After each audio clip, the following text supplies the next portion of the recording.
जोहार के सनम को आर मिटटांग वीडियो रिंग सगुन दारामे पिया थामनेल आ टाइटल नेल काते पे बुझ दाड़े कान गिया तिहिया वीडियो दो ओका लईते हुयुग कान ताबोना।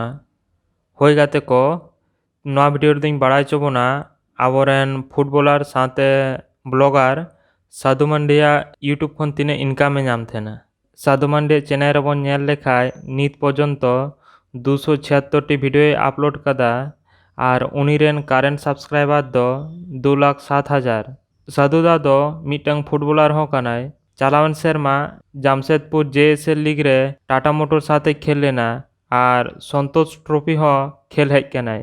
तो गाते को मिटंग यूट्यूब क्रिएटर दो बार रकम ते इनकाम थेना।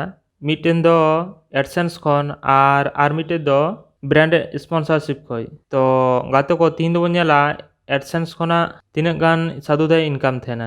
यूट्यूब दो व्यूज से लाइक चितान रे दो टाका दो बाय एमत थेना। तबे डिपेंड थेना व्यू चितान रे चिदा से वीडियो चितान रे जहां एड चालुआ ओना ना टाका एमत थेना यूट्यूब दो और तीन व्यूज हजोआ उनका गे आमा वीडियो रे एड हो चालू थेना। और साधु दो वीडियो रे मा मैक्सिमम गे 100K खन 200K व्यूज हजू थेन तया। एवरेज साम लेखान 150K लेका प्रति वीडियो रे व्यूज हजू ताय थेना और ओनाते उनी इनकाम दो नितो दी इंक्रीज ते चला कान तया। जुदी socialblade.com रे साधु दा चैनल बन सर्च थेना ताहले ओंडे इनकाम देखाबोना $809 खन $12,000। मिनिमाम जुदी उनिया इनकाम $800 बन साबा ताले ओना $800 इंडियन करेंसी टे कन्वर्ट लेखान हुयुग थेना 65,000 लेका। होय गाते को साधु दा यूट्यूब खन इनकाम दो 60 खन 65,000 टाका लेका। तो तीना वीडियो दिन बड़ा चगे बोना साधु दा इनकाम दो तीन गान।